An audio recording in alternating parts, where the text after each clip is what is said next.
beri nama pedang ini Naga Puspa. Selamatkan dia. Jangan sampai jatuh ke tangan pendekar berwatak jahat.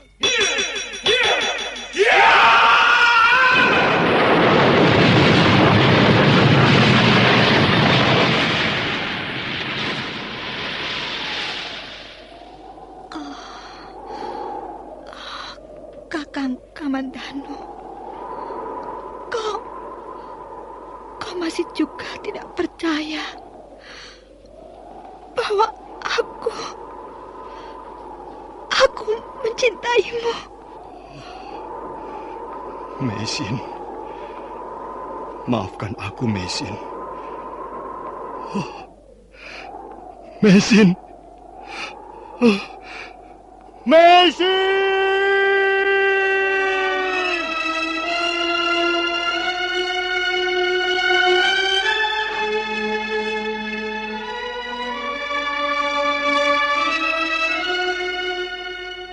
Tutur Tinula.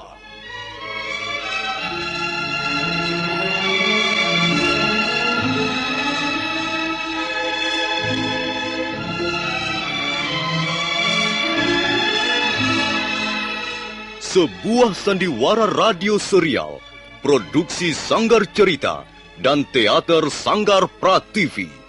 Sebuah kisah dengan latar belakang sejarah runtuhnya Singasari dan berdirinya Kerajaan Majapahit.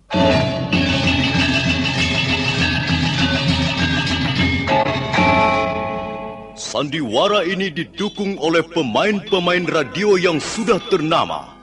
Ferry Fadli, Ivone Rose, dan Eli Ermawati.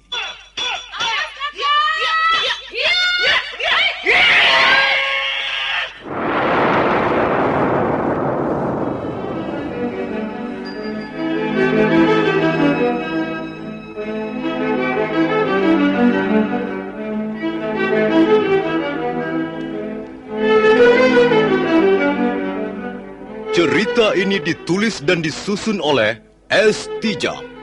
Teknik dan montase dikerjakan oleh Rudi Tinangon dan Joko SP. Sutradara EWS Yuwono. Kali ini mengetengahkan episode pertama dengan judul Pelangi di Atas Kurawa.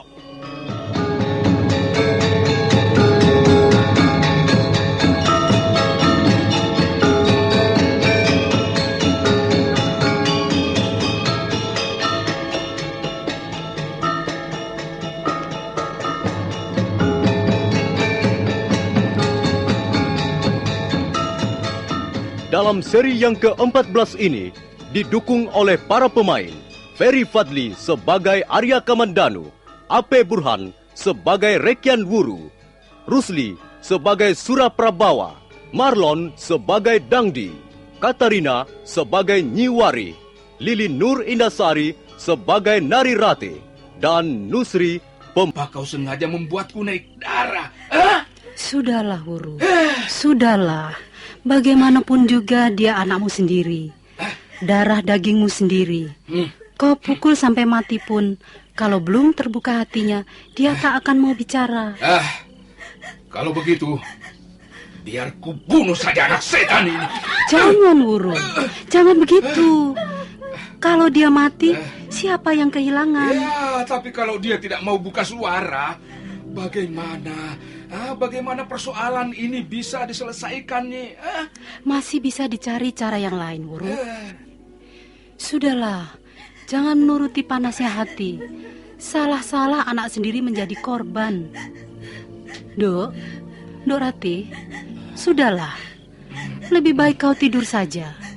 Kau nampak lelah sekali. Tidurlah, Dok. Urusan ini biar ayahmu yang menyelesaikan. Yang telah mencemarkan kesuciannya itu, kukira tidak ada jalan keluar lagi, Nyik. Coba sekarang kau ingat-ingat lagi. Siapa kira-kira pemuda desa ini yang pernah akrab dengan anakmu? Ratih itu masih perawan kencur, Nyik. Belum pengalaman. pengetahuannya tidak lebih luas dari pekarangan rumahnya sendiri. Dia keluar rumah hanya kalau mencuci pakaian di sungai. Itu pun tidak lama, dan pasti ada kawannya, gadis yang lain. Kalau begitu, kau kurang awas, Wuru. Aku saja yang bukan tetangga dekatmu pernah mencium berita dari mereka, orang-orang desa. Bahkan aku pernah melihat pemuda itu menghampiri anakmu, lalu mereka bercakap-cakap sampai lama. Siapa pemuda itu, Nyi? Mengapa orang-orang tidak ada yang memberitahu aku? Barangkali mereka sudah tahu watakmu dan merasa sungkan untuk menyampaikan padamu, Wuru. Siapa orang itu, Nyi? Apakah warga desa Manguntur atau pemuda dari desa lain? Anak Manguntur juga. Siapa namanya? Dangdi.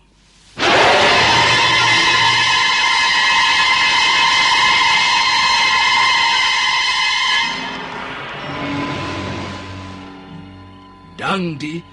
Maksudmu? Ya, Dangdi anak Suraprabawa. Kepala... Suraprabawa! Keluar kau dari rumahmu! Suraprabawa! Jangan merasa dirimu menjadi kepala desa Manguntur, lalu kau mau berbuat semena-mena terhadap keluargaku. Ayo, keluar kau! Ini, aku Rekian Wuru, mau bicara denganmu. Siapa itu yang berteriak di pagi buta begini? Aku. Bukalah matamu lebar-lebar, Suraprabawa. Dan lihat, siapa yang berteriak-teriak di halaman rumahmu. Oh, kiranya Rekian Wuru yang datang. Iya. Aku mau bicara denganmu, Suraprabawa. Aku mau bicara sebagaimana seorang laki-laki berbicara. Ada persoalan apa, Rekian Wuru? Suraprabawa. Kalau kau tidak mampu menghajar anakmu yang berandalan itu, serahkanlah padaku. Biar ku buat dia mengerti bagaimana bertingkah laku yang baik. Ada apa dengan anakku? Dangdi, anak laki-lakimu itu sudah berani menepak muka Rekian Wuru. Anakmu yang tidak kau didik dengan baik itu sudah berani mencoreng wajahku. Tenanglah, Rekian Wuru. Mari kita bicarakan secara baik. Mari, masuklah ke dalam. Tidak, kita rampungkan di sini saja. Seorang tamu yang baik tentu akan mau dipersilakan masuk ke dalam rumah. Aku bukan bertamu. Lalu apa keperluanmu? Aku mau menuntut hakku. Aku mau membuat perhitungan denganmu. Rekian Wuru. Mengapa kau mencabut pedangmu? Anakmu sudah menghina keluargaku. Dan itu berarti kau menghina aku. Kalau aku mencabut pedang, itu tanda bahwa harga diriku tidak terima itu. Kalau kau bisa sesumbar dengan pedangmu itu, aku pun bisa melakukan hal yang sama. Selama menjadi kepala desa Manguntur, baru kali ini aku menyambut tamuku dengan cara yang sangat tidak ramah. Tapi itu karena kau memaksa aku, Rekian Wuru. Nah, apa mau sekarang? Bagus. Rupanya kau orang tua yang punya tanggung jawab juga. Nah, sekarang kita selesaikan perkara ini secara jantan. Aku belum tahu perkara apa yang kau maksudkan. Rekian Wuru. Tapi kalau kau menggunakan pedangmu itu untuk menyerang aku, maka aku pun terpaksa mempertahankan diri.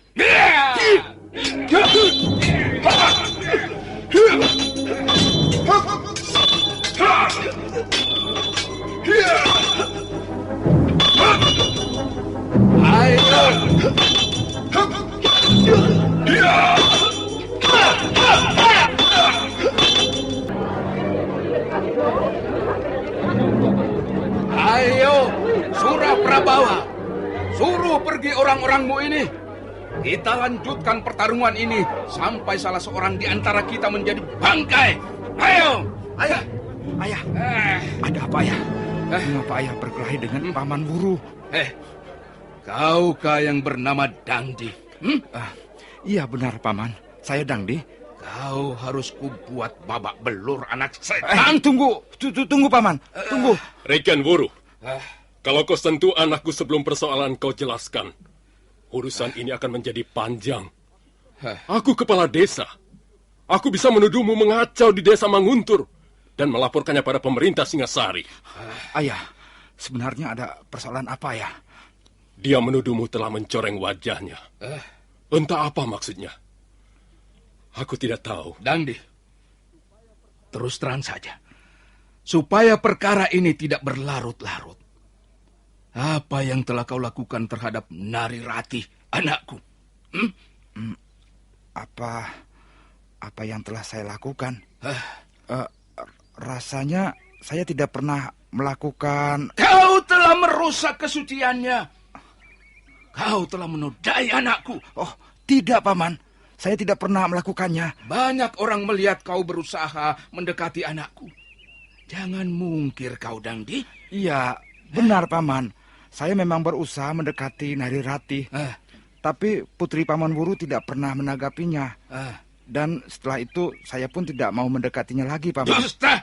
Tidak, Paman. Saya tidak berdusta. Banyak saksinya bahwa saya tidak pernah lagi menggoda Nari Ratih. Dangdi, berilah kesaksian yang benar. Akuilah kalau memang itu perbuatanmu. Sungguh, Ayah. Saya memang tidak melakukannya. Kalau kau berani berdusta, kupotong lidahmu. Aku tidak peduli, walau kau anakku sendiri. Saya tidak melakukannya, Ayah. Tapi rasanya... Iya, saya tahu siapa pemuda yang berbuat tidak senonoh itu, Ayah. Siapa? Ayo katakan cepat. Dia bukan anak desa Manguntur. Iya, siapa namanya dan di desa mana dia tinggal? Dia anak desa Kurawan. Namanya Arya Kamandanu.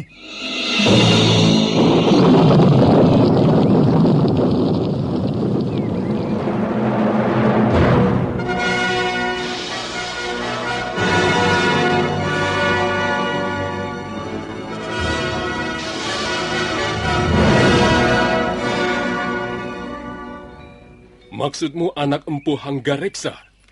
Iya, Ayah. Pasti dialah orangnya. Nah, bagaimana Rekian Wuru? Dangdi, awas kalau kau berkata yang tidak benar. Aku akan kembali lagi ke sini. Kalau Dangdi berani berdusta, aku sendiri yang akan membereskannya. Baiklah. Aku minta maaf, Suraprabowo. Karena aku telah membuat keributan di pagi buta ini. Tidak apa, Rekian Wuru. Ini hanya kesalahpahaman biasa. Dan aku bisa memaklumi perasaanmu. Kalau kau membutuhkan sesuatu yang menyangkut diri anakmu, katakanlah. Aku sebagai kepala desa Manguntur akan membantumu. Mudah untuk menghindari ajakan ayahnya meninjau daerah yang mengandung tambang logam. Hei, berhenti anak muda. Berhenti sebentar. Ya, hentikan kuda. Ada apa, Paman? Mengapa Paman menghentikan kuda saya?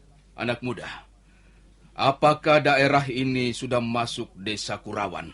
Oh, Paman mau ke Kurawan? 9 pal jauhnya dari sini. Paman akan menemukan tugu batas desa itu. Paman jalan saja terus ke arah sana. Kau anak desa Kurawan? Iya, Paman. Saya lahir dan dibesarkan di Kurawan. Kau tahu di mana rumah Empu Hanggareksa? Oh, Paman mau menemui ayah saya?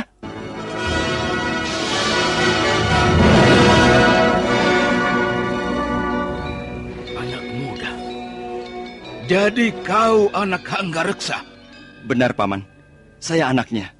Nama saya Arya Kamandanu. Bagus. Kebetulan sekali. Aku tidak perlu berjalan jauh lagi.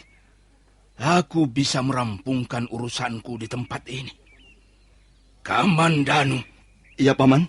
Kau jangan coba-coba memungkiri perbuatanmu yang tidak senonoh.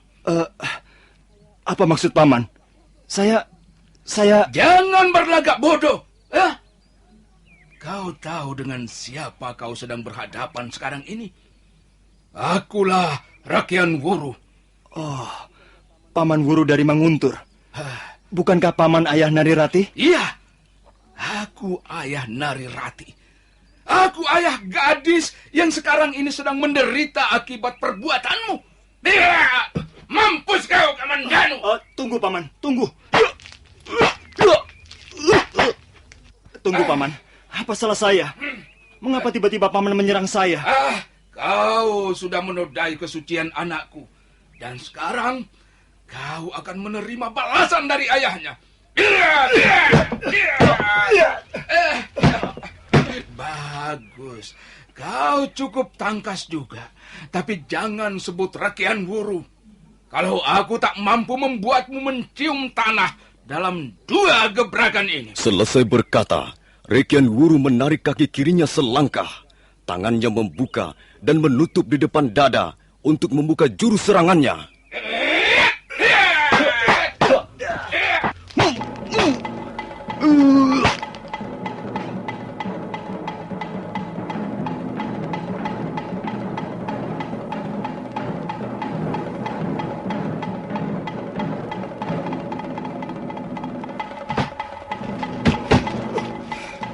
Ayo, Kamandanu. Apa katamu sekarang? Saya tidak akan berkata apa-apa. Terserah Paman Rakian Wuru saja. Jadi kau sudah mengakui kesalahanmu? Kesalahan mana yang Paman maksudkan? Berdebah! Kau tikus busuk masih juga mengaku tidak punya salah. Saya benar-benar tidak merasa bersalah, Paman. Kau sudah menodai anakku. Kau rusak kehormatannya. Kau mau mengakui atau tidak, Kamandanu? Paman Wuru salah alamat. Jawab. Kau mengakui kesalahanmu atau tidak? Tidak. Kurang ajar.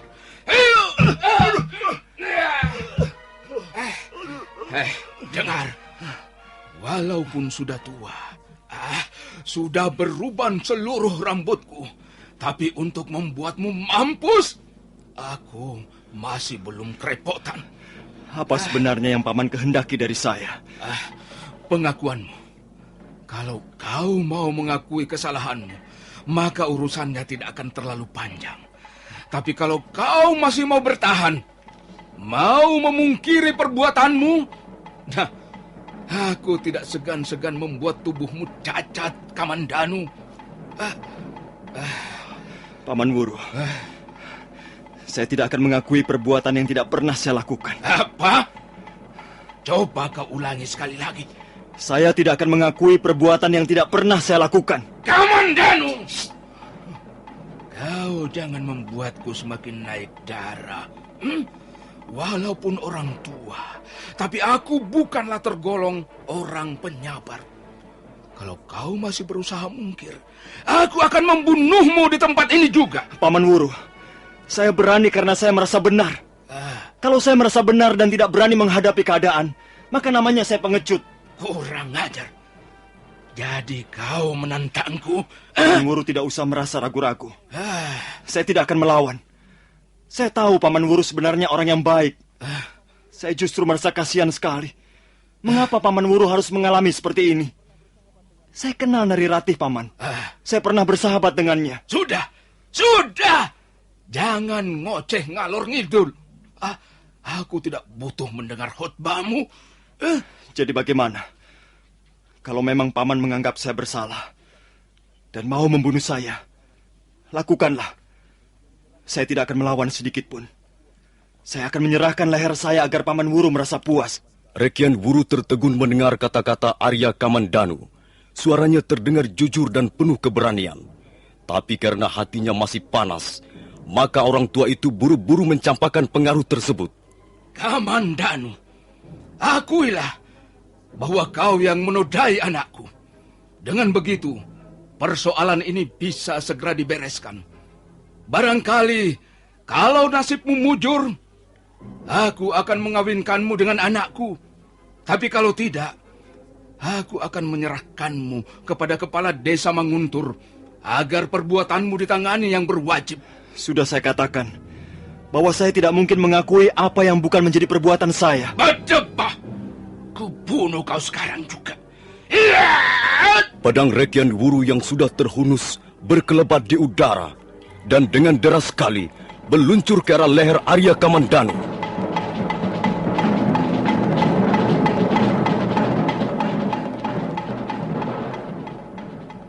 Arya Kamandanu sama sekali tidak berusaha mengelak. Dia sudah pasrah. Nah, para pendengar sekalian, bagaimana kelanjutan kisah ini? Apakah akhirnya Arya Kamandanu harus mati di tangan Rekyan Wuru? Silakan mengikuti episode berikutnya. Sampai jumpa.